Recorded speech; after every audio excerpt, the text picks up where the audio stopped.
Hello everyone, how you all? I hope you are well.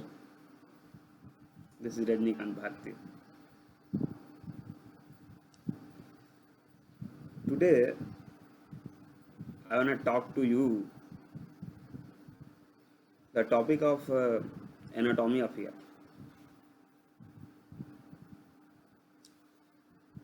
Our ear divided in three parts.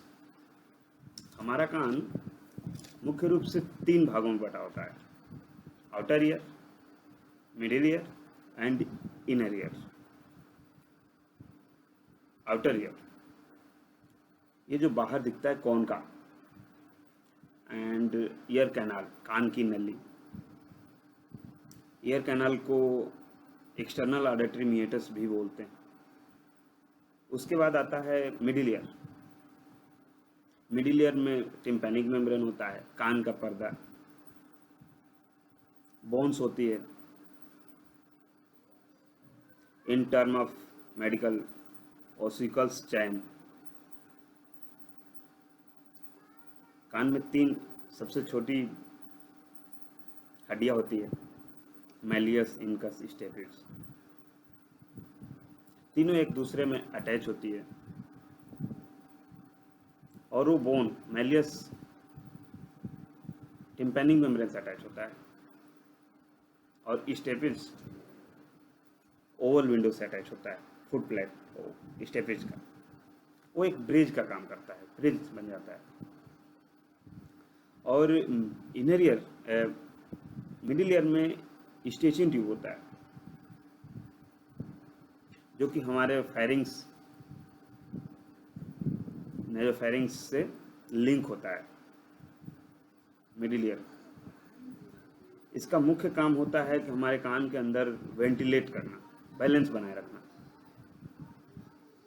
इसीलिए link होता है. मुख्य रूप से हमारा जो मध्य भाग कान का होता है वो एक कमरे की तरीके से होता है. 6 वाल होती है, 6 वाल कैविटी बोलते भी हैं इसको. और आखिरी में आता है हमारा इनर ईयर, आंतरिक कान. इसकी संरचना ऐसे बनी होती है, इसमें 2 पार्ट बना होता है.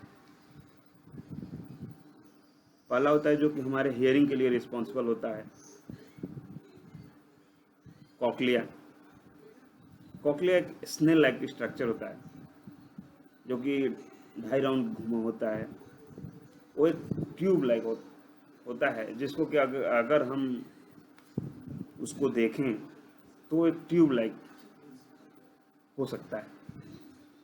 और दूसरा होता है हमारा वेस्टिबुलर सिस्टम.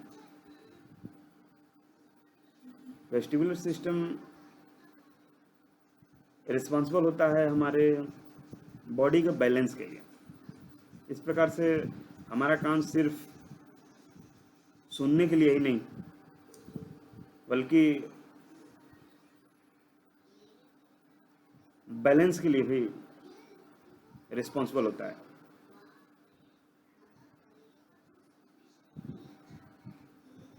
इस पूरे कान के किसी भी भाग में कोई भी अगर समस्या होगी तो जाहिर सी बात है कि इफेक्ट होगा, हमको प्रॉब्लम होगी. इसी में जिस प्रकार की समस्या होने लगती है, कई बार हमको चोट लग जाती है, कान का पर्दा फट जाता है, कान बहने लगता है, या हम बहुत ज़्यादा नॉइजी एरिया में रहते हैं जहाँ बहुत ज़्यादा शोरगुल होता है, उससे हमको दिक्कत होने लगती है. या हम कई प्रकार की दवाओं का सेवन करते हैं, बहुत ज़्यादा मेडिसिन यूज करने से हमको दिक्कत होती है. सब हमारे कान को नुकसान पहुंचाते हैं. सबसे अलग अलग प्रकार के हमको प्रॉब्लम होती है. मुख्य रूप से सब कुछ मिलाकर के हमको सुनने में ही दिक्कत होती है. इस प्रकार से हमारे कान के सुनने की समस्या 3 भागों में डिवाइड होती है, conductive hearing loss, mixed hearing loss and sensory neural hearing loss. Conductive hearing loss तब होता है जब हमको संरचनात्मक रूप से कोई प्रॉब्लम होती है, जैसे कि हमको कोई मिडिल ईयर या एक्सटर्नल ईयर में कोई एनाटॉमिकल इफेक्ट, चोट लग जाना या सर्दी जुकाम बहुत ज़्यादा हो जाना, किसी भी प्रकार की समस्या होती है, उससे जो हमको सुनने में समस्या होती है वो कंडक्टिव हेयरिंग लॉस होती है। इसको ऑपरेशन से या दवाओं से कई बार सही हो जाता है। और जब हमको कान के आंतरिक भाग में प्रॉब्लम होती है, उससे हमको अगर सुनने में दिक्कत होती है, जैसे कि हमको बहुत ज़्यादा शोरगुल में रहते हैं, तब हमको हेयरिंग लॉस होने लगती है, जिसको नॉइज इंड्यूस्ड हेयरिंग लॉस बोलते हैं। और कान के आंतरिक भाग में जब प्रॉब्लम होती है वो परमानेंट हेयरिंग लॉस होती है, उसको सेंसरी न्यूरल हेयरिंग लॉस बोलते हैं। ये रिवर्सिबल नहीं होती है, इसको फिर से नहीं सही किया जा सकता है, जितना हो जाता है उतना हो जाता है। उसके बाद उसको रोका जा सकता है दवाओं से, सपोर्ट से, और मिक्स्ड। जब दोनों साइड में हमको कान के अंदर वाले भाग में भी और बाहर साइड में भी दिक्कत जब होती है, middle year, outer ear and inner ear में जब दिक्कत होने लगती है, उससे जो दिक्कत होती है उसको मिक्स्ड हेयरिंग लॉस बोलते हैं। इसके कारण बहुत हो सकते हैं, जैसे कि मैंने अभी बताया, बहुत ज़्यादा शोरगुल में रहना, दवाओं का सेवन करना, चोट लग जाना, उम्र के साथ भी होती है सुनने की समस्या, और कई बार ये देखा गया है कि ये जेनेटिक्स भी होने लगी है। आजकल ये sugar, thyroid, all associated problem से भी कई बार इसका इफेक्ट ज़्यादा होने लगता है। इसके बचाव क्या है? बचाव से पहले इसके साइन एंड सिम्पटम, इसकी पहचान कैसे करेंगे? सबसे पहले बच्चों की उम्र में, जब अगर आपका बच्चा बार बार बोलने पे भी आपको बहुत सही रूप से जवाब नहीं दे पाता है, सही रूप से आपका काम नहीं कर पाता है, हो सकता है कि वो सुनने में समस्याओं का सामना कर रहा हो। बेसिकली हम लोग को बहुत ज़्यादा जल्दी पता नहीं तब नहीं लगता है, क्योंकि हमारे आसपास के इन्वायरमेंट में जब हम रहते हैं वहाँ पे बहुत ज़्यादा शोरगुल तो ऐसे ही रहता है, इसीलिए माइल्ड लॉस को तो हम लोग इंडिकेट ही नहीं कर पाते हैं जनरली सोसाइटी में।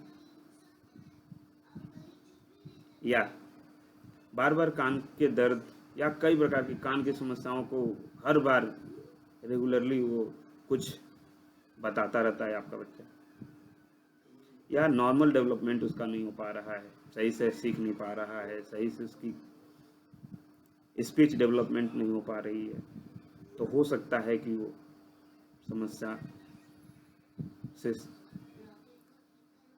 ग्रसित हो। और बड़े उम्र में इस प्रकार से इसको देखा जा सकता है कि अगर आप बात कर रहे हैं, बाहर वाले, सामने वाला बार बार पूछ रहा है, आप फिर से बताओ,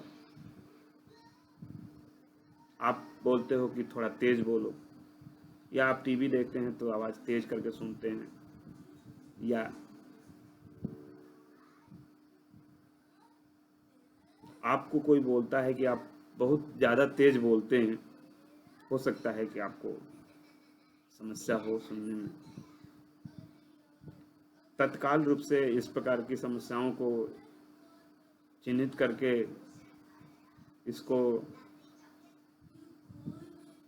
जांच करानी चाहिए, क्योंकि अगर हम जल्दी से जांच करते हैं तो हमको इसकी सही करने में भी काफ़ी सुविधाएं होती है।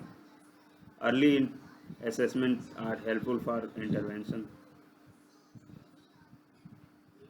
इसकी समस्या का समाधान कैसे है? कई प्रकार की है। आप इसको बच सकते हैं, प्रिवेंशन, ईयर प्लग लगा सकते हैं, नॉइज एरिया में जाने से बच सकते हैं, बहुत ज़्यादा दवाओं के सेवन से बच सकते हैं, बहुत ज़्यादा मोबाइल फ़ोन लीड लगा करके बहुत ज़्यादा आवाज़ करके बहुत ज़्यादा देर तक सुनेंगे तो इससे भी हो सकती है दिक्कत।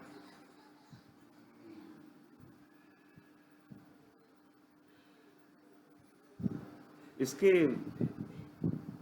तमाम आजकल बन गए हैं इसके उपकरण भी, जिससे कि हम इससे बच सकते हैं, या इससे होने के बावजूद भी हम कुछ नॉर्मल जीवन जी सकते हैं, जैसे कि हेयरिंग एड,